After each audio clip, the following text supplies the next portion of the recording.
মাওলানা মোহাম্মদ নুরুল মুস্তাফা এবং এতক্ষণ পর্যন্ত আপনাদের সামনে একজন নওজওয়ান তরুণ উদীয়মান বক্তা ওয়াজ পেশ করেছেন। আমার সামনে যারা আছেন এবং মাইকের আওয়াজ যারা শুনছেন, অফলাইনে অনলাইনে যারা আমার আওয়াজটা যাদের কাছে পৌঁছে যাচ্ছে, সবাই আমার অন্তরের অন্তঃস্থল থেকে সালাম গ্রহণ করুন। আসসালামু আলাইকুম ওয়া রাহমাতুল্লাহি ওয়া বারাকাতুহু। আল্লাহ তাআলা পবিত্র কোরআনে একটা সূরা রেখেছেন, যেই সূরা পবিত্র কোরআনের 3 ভাগের এক ভাগ। সুবহানাল্লাহ। এই সূরার নাম হলো সূরা ইখলাস। কি নাম? সূরা ইখলাস। এই সূরা 3 বার পড়লে কোরআনে কারীম একবার খতমের সওয়াব হয়ে যায়। পবিত্র কোরআনে সূরা জিলজাল নামে একটা সূরা আছে। এই যে গতকালকে ভূমিকম্প হলো, এই ভূমিকম্পের নামে কোরআনে একটা সূরা আছে, the surah of earthquake. Eja যুলজিলাতিল আরদু জিলজালাহা, when the earth will be shaken by the earthquake. জমিন যখন ভূমিকম্পের মাধ্যমে কম্পন করে উঠবে, এই সূরা জিলজাল এটা 2 বার পড়লে একবার কোরআন খতমের সওয়াব হয়ে যায়। আল্লাহ বলেন মাহফিলে এসেছেন, কিছু আমল নিয়ে যান। কোরআনে কারীমের মধ্যে একটি সূরা কাফিরুন আছে, কুল ইয়া আইয়ুহাল কাফিরুন। এই সূরা 4 বার পড়লে একবার কোরআন খতমের সওয়াব হয়। তাহলে 3টা সূরা আপনারা পাইলেন। নাম্বার 1 সূরা ইখলাস, 3 বার পড়লে একবার কোরআন খতমের সওয়াব। সূরা জিলজাল 2 বার পড়লে একবার কোরআন খতমের সওয়াব। সূরা কাফিরুন 4 বার পড়লে একবার কোরআন খতমের সওয়াব। সুবহানাল্লাহ। তো সেই সূরা ইখলাসের মধ্যে আবার আল্লাহ তাআলা বলছেন, কুল, উসিলা দেখেন, আল্লাহ বলছেন বন্ধু আমার কথা বলবেন আপনার জবানে, আপনি হলেন আমার আর বান্দার মধ্যে ওসিলা, মাধ্যম। সুবহানাল্লাহ। The greatest medium between me and my worshippers is you, O my prophet. আমার এবং আমার বান্দার মধ্যে মাধ্যম হলেন আপনি। বান্দারা আপনার মাধ্যমে আমাকে ডাকবে, আর আমি আপনার মাধ্যমে বান্দাদেরকে ডাকবো। কুল হুয়াল্লাহু আহাদ। O prophet, you say Allah is one. হে নবী, আপনি বলেন আল্লাহ এক। সুবহানাল্লাহ। আল্লাহ কি? আরো জোরে, আল্লাহ এক। আল্লাহুস Samad. Allah is the self-sufficient master. আমার আল্লাহ হলেন স্বয়ং সম্পূর্ণ প্রভু। He does not depend on anyone or anything. আল্লাহ কারো উপর নির্ভর করেন না। Everyone and everything depends on Allah. এই জগতের সমস্ত কিছু আল্লাহর উপর নির্ভর করে। লাম ইয়ালিদ। Allah does not beget anyone. আল্লাহ কারো পিতা হন না, কাউকে জন্মদান করেন না। ওয়ালাম ইউলাদ। আল্লাহরও জন্ম হয় নাই। Nor was he begotten. এখানে আপনাদের জন্য আমার একটা মেসেজ। আল্লাহ জন্ম দেন না, আবার আল্লাহরও জন্ম হয় না। আল্লাহর কালাম, সুবহানাল্লাহ বলি, আল্লাহর কালাম হলো কোরআন, ঠিক কিনা? আল্লাহর কালাম তাওরাত, ঠিক কিনা? আল্লাহর কালাম ইনজিল, আল্লাহর কালাম জাবুর, এগুলো হলো আল্লাহর কালাম। আল্লাহ পাক যখন হলেন কাদিম, তার কোনো সৃষ্টি নাই, তার কোনো জন্ম নাই। জন্ম আছে নবীর, তাই আমরা মিলাদুন নবী করি, কিন্তু আল্লাহর কোনো জন্ম নাই। আল্লাহর যেমন কোনো জন্ম নাই, আল্লাহর কালামেরও কোনো জন্ম নাই। এই জন্য পবিত্র কোরআনের কোনো জন্ম নাই। পবিত্র কোরআন, আল্লাহ যেমন কাদিম, আল্লাহর কালামও কাদিম, কোরআনও কাদিম। কোরআন হলো আল্লাহর সিফত। আল্লাহ যেমন কাদিম, কোথাও থেকে আসেন নাই, কোরআনও কোথাও থেকে আসে নাই, কোরআনেরও জন্ম নাই। এই একটা কথা সাবিত করার জন্য ইমামে আহমদ ইবনে হাম্বল জান পর্যন্ত দিয়ে দিয়েছেন। জোরে বলুন সুবহানাল্লাহ। আল কোরআনু গায়রু মাখলুকিন, Quran has not been created. Quran is the sentence of Allah, words of Allah, speech of Allah. Quran হলো আল্লাহর বাণী। জোরে বলুন সুবহানাল্লাহ। তাই কোরআনের কোনো জন্ম, আরো জোরে বলেন, কোরআনের কোনো জন্ম, আরো জোরসে, কোরআনের কোনো জন্ম নাই। যদি কেউ বলে কোরআনের জন্ম হয়েছে, তাহলে না জেনে বললে আল্লাহর কাছে মাফ চাইবে। যদি জেনে বলে তাহলে কিন্তু ঈমান চলে যাবে। আল্লাহ তাআলা আমাদেরকে সঠিক ঈমান নসিব করুন, সঠিক ধারণা নসিব করুন। The age of information technology wants that what you say should be based on true information. আপনি যা বলবেন সবগুলো সত্যিকারের ইনফরমেশন উপর বেস হতে হবে। সঠিক জ্ঞানটা আমাদের থাকতে হবে। আল্লাহ আমাদেরকে সঠিক জ্ঞান নসিব করুন, সবাই আমিন। ওয়ালাম ইয়াকুল লাহু কুফুয়ান আহাদ। There is never ever anyone that can be equal to Allah. আমার আল্লাহর সমান কখনো কেউ হতে, সেই মহান আল্লাহ আজকে আমাদের সবাইকে হযরত মনসুর আলী শাহ, যিনি আমার আল্লাহর একজন মহান ওলি, রিজালের মধ্যে একজন, যে গৌসে পাক যে রিজালের কথা বলেছেন, রিজালুন ফি হাওয়াজিরিহিম সিয়ামুন ওয়া ফি সুলামিল লায়ালি কাল লালিয়া সালামে। আওয়াজ করে আসসালামে। আল্লাহ তাআলা হযরত মনসুর আলী শাহ রাহমাতুল্লাহ আলাইহি মাহফিলে ওরসে আমাদের সবাইকে আসার তৌফিক দান করেছেন। শুকরিয়া তার একটু জোরে সোরে বলি তো আলহামদুলিল্লাহ। আর একবার বলি আল্লাহু আকবার, একবার বলি ইয়া রাসূলুল্লাহ, একবার বলি ইয়া হাবিবাল্লাহ। লাখ কোটি দরুদ আর সালাম পেশ করছি সেই নবী পাক সাহেবে মৌলাকের প্রতি, যেই নবীজি কদমের সাথে লেগে মরা জমিন জিন্দা হয়ে গেছে। সুবহানাল্লাহ, জোরে বলবেন না? নবীজির সাথে লেগে উহুদ পাহাড় পর্যন্ত জিন্দা হয়ে গেছে।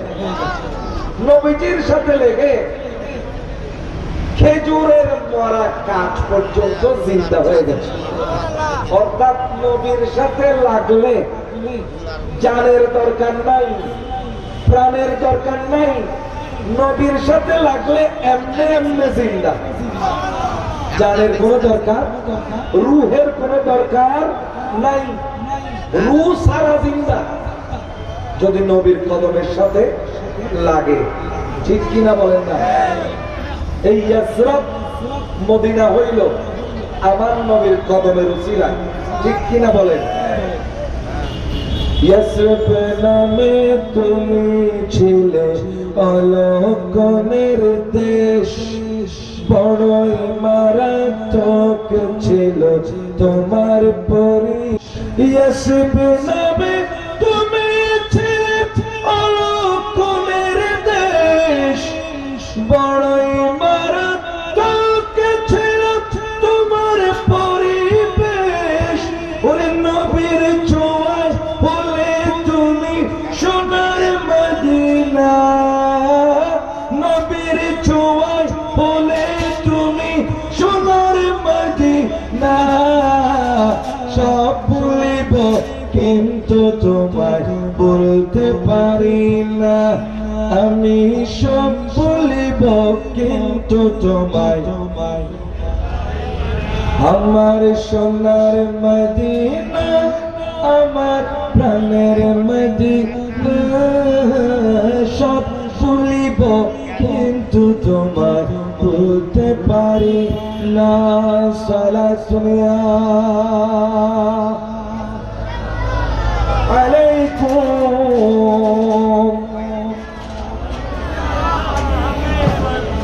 মুর্দাকে জীবিত করেন কে? আরো জোরে বলেন। ইন্নাল্লাহা ইউহিল আরদা বা'দা মাউতিহা। জমিন যখন মারা যায়, ভূমি যখন মারা যায়, এই ভূমিকে বিভিন্ন ভাবে আমার আল্লাহ জীবিত করে। এমনকি কাফেররা প্রশ্ন করলো, সূরা ইয়াসিনে, সূরা ইয়াসিনকে বলা হয় কোরআনের কলব। আজকে একটু মুড়ে আসি, কথা একটাও যদি আপনার থেকে হারিয়ে যায় আপনি দুর্ভাগ্যবান। মুড়ের মধ্যে আসি তো, এমনি ওয়াজ ভালো হয় না, আজকে একটু মুড়ে আসি। একটা কথা, প্রতিটা কথা কিন্তু হৃদয়ে ধারণ করার মতো, একটু শুনে নেবেন, হারালে আর পাবেন না। সূরা Yasin is the heart of Quran. সূরা ইয়াসিন হলো কোরআনের কলব। আর নবী হলেন আমাদের কলব। You are my heart, Rasulullah. You are my soul, Rasulullah.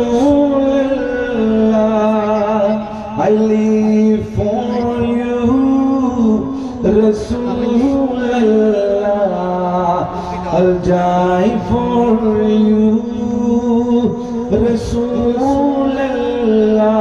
সুবহানাল্লাহ বলেন। এই পার্টগুলো পরে থাকবে যদি সুযোগ পাই, আগে কথাগুলো শুনেন। The heart of Quran is, the heart of the Quran is Surah Yasin. এই সূরা ইয়াসিনের মধ্যে লেখা আছে, قال من يحيي العظام وهي رميم। এই হাড্ডি শুকিয়ে পচে যাওয়ার পরে এই হাড্ডিকে আবার জীবিত করবে কে? আমার আল্লাহ নিজেই উত্তর দিচ্ছেন, কুল ইউহিহাল্লাযী আনশাআহা আউয়ালা মাররা। ওগো নবী, আপনি বলে দিন, যিনি প্রথম সৃষ্টি করেছিলেন যখন কিছুই ছিল না, তখন যদি সৃষ্টি করতে পারেন, হাড্ডি থেকে তো আরো বেশি সৃষ্টি করতে পারবে। এই জমিন শুকিয়ে যখন ফেটে চৌচির হয়ে যায়, তখন আমার আল্লাহ বলে, ওয়া আনজালনা মিনাল মুসিরাতি মাআন তাজ্জাজা। আসমান থেকে আমি আল্লাহ বৃষ্টি নাযিল করে এই মরা মাটিকে জীবিত করে দিই। আরে মাটিও কি হতে পারে? মরা গাছও চিন্তা হতে পারে। মরা গাছ, খুবই দ্রুত গতিতে যাচ্ছি, ভালো করে শুনবেন। আমার রাসূল একটা খেজুর গাছে হেলান দিয়ে খুতবা দিতেন। এই অবস্থার মধ্যে মদিনার একজন মহিলা বলল, ইয়া রাসূলুল্লাহ, খেজুর গাছে হেলান দিয়ে আর কতদিন খুতবা দিবেন? আমি আপনাকে একটা মিম্বর বানিয়ে দেব। মিম্বর, আমার রাসূল রাজি হয়ে গেলেন। মিম্বর বানানো হলো। রাসূলুল্লাহ জুমার দিন খেজুর গাছকে পাশ কাটিয়ে মিম্বরে চলে যাচ্ছেন, মাত্র 1 হাত দূরে। এই 1 হাতের বিরহ খেজুর কাঠে সহ্য করতে পারে নাই। খেজুর কাঠে একটা বাচ্চার মতো কান্না শুরু করল। আমার নবীর ইশক, আমার নবীর প্রেম, আমার নবীর ছোঁয়া মারা খেজুর কাঠকে এমন ভাবে চিন্তা করে দিয়েছে, কাদার জন্য আবেগ লাগে, ভালোবাসার জন্য আবেগ লাগে। সেই আবেগ পর্যন্ত খেজুর গাছের ভিতরে সৃষ্টি হয়ে গেল। একটা বাচ্চার মতো কান্না করতেছে বাচ্চা। আমার রাসূল আর কান্না সহ্য করতে পারেন নাই, নেমে গেছেন মিম্বর থেকে, মুখের মধ্যে জড়িয়ে ধরেছেন। একটা বাচ্চা যেমন জোরে জোরে কান্না করলে, বাবার আদর পাইলে কান্নার শব্দ কমে যায়, খেজুর গাছের কান্নার শব্দও কমে গেছে, আস্তে আস্তে বন্ধ হয়ে গেছে। সাহাবায়ে কেরাম বলছেন, আমরা দেখলাম একটা বাচ্চা যেমন আদর পেলে কান্না বন্ধ করে, খেজুর গাছেও কান্না বন্ধ করলো। বুঝা গেল নবীর হাতের ছোঁয়া লেগে মারা খেজুর কাঠও রূহ ছাড়া জিন্দা হয়ে গেছে। আমার নবী করিম রাউফুর রহিম সাল্লাল্লাহু আলাইহি ওয়াসাল্লাম আবু বকর সিদ্দিককে নিয়ে, ওমর ফারুককে নিয়ে, উসমান গনি সিন্নুরাইনকে নিয়ে উহুদ পাহাড়ের উপর উঠলেন। আমার নবী বললেন, শোনো শোনো, এই উহুদ পাহাড় এটা আমাদেরকে ভালোবাসে, আমরা উহুদ পাহাড়কে ভালোবাসি। তো ভালোবাসার জন্য মন লাগে। ও উহুদ, তোমার মধ্যে মন কিভাবে চলে আসলো? বলে, আমি তো সাধারণ পাহাড় নই, তুর পাহাড়ে আল্লাহর নূরের তাজাল্লি যখন পড়লো, তুর পাহাড় ছারখার হয়ে এক এক জায়গার মধ্যে তুর পাহাড়ের টুকরা উড়ে গিয়েছে। আর আমি মদিনা শরীফে এসে আমি উহুদ পাহাড় হয়ে গেছি। আমার নবী করিম রাউফুর রহিম সাল্লাল্লাহু আলাইহি ওয়াসাল্লাম উহুদ পাহাড়ের উপর যখন উঠলেন, আবু বকর সিদ্দিক, ওমর ফারুক, উসমান গনি তিনজন সহ উহুদ পাহাড় নবীকে পাওয়ার আনন্দে কম্পন শুরু করে দিল। ইশারায় চন্দ্র দিগন্ধন, ইশারায় চন্দ্র দিগন্ধন, অস্ত সূর্যের প্রতাপর্তন, আনন্দে পাহাড়ের কম্পন, আনন্দে পাহাড়ের কম্পন, রহমতের বৃষ্টির বর্ষণ। ইয়া নবী সালাম আলাইকা, ইয়া রাসূল সালাম আলাইকা, ইয়া হাবিব সালাম আলাইকা, সালাওয়াতুল্লাহ আলাইকা। সুবহানাল্লাহ বলেন। আরে উহুদ পাহাড় কি করতে লাগলো? আরো জোরে বলেন। উহুদ পাহাড় কম্পন করতে লাগলো। আমার নবী করিম সাল্লাল্লাহু আলাইহি ওয়াসাল্লাম বলছেন, উসবুত উহুদ, এই উহুদ পাহাড় তুমি কম্পন করিও না। বুঝতে পারছি তোমার মধ্যে অনেক আনন্দ, কিন্তু আনন্দ যেমন আদব বজায় রাখতে হবে। বেয়াদবি করিও না, থেমে যাও, কারণ তোমার উপর একজন নবী আছে। বুখারী শরীফের হাদিস, তোমার উপর একজন নবী আছে, আদব রক্ষা করো। তোমার উপর একজন সিদ্দিক আছে, আদব রক্ষা করো। তোমার উপর 2 জন শহীদ আছে। সুবহানাল্লাহ বলেন। তাইলে নবী আছে বুঝতে পারলাম, সিদ্দিক আছে বুঝতে পারলাম, আর দুইজন শহীদকে বুঝা গেল ওই দিনই আমার নবী সংবাদ দিয়ে দিলেন, গায়েব জাননেওয়ালা নবী, গায়েব জাননেওয়ালা নবী, অদৃশ্যের খবরদাতা নবী। তিনি সেদিনে সুসংবাদ দিয়ে দিলেন, আমার ওমর ফারুক আজকে থেকে 10 বছর পরে শহীদ হবে, ওসমান গনি আজকে থেকে 20 বছর পরে শহীদ হবে। নবী 20 বছর পরের কথা 20 বছর আগে বলে দিয়েছে। বলেন আমার নবী গায়েব জানে না কি জানে না? My prophet knows the unseen that is not known to other people. অন্যরা যা জানে না নবী তা জানেন। ঠিক কিনা বলেন না? যারা চোখ তাকিতে অন্ধ তারা সেটা বিশ্বাস করতে পারে না, চোখে দেখে না। বুখারী শরীফের হাদিস। ঠিক কিনা বলেন? তাহলে আমি কিন্তু মনসুর আলী শাহ রাহমাতুল্লাহের কথা বলার জন্য আপনাদেরকে মেন্টালি রেডি করতেছি। 1 নম্বর, খেজুর কাঠে কি করেছে? কান্না করেছে, তার মানে রূহ ছাড়া জিন্দা হয়ে গেছে। তাহলে খেজুর কাঠকে আমার আল্লাহ জিন্দা করলেন কার মাধ্যমে? নবীর মাধ্যমে। উহুদ পাহাড় জিন্দা হয়ে গেল কার মাধ্যমে?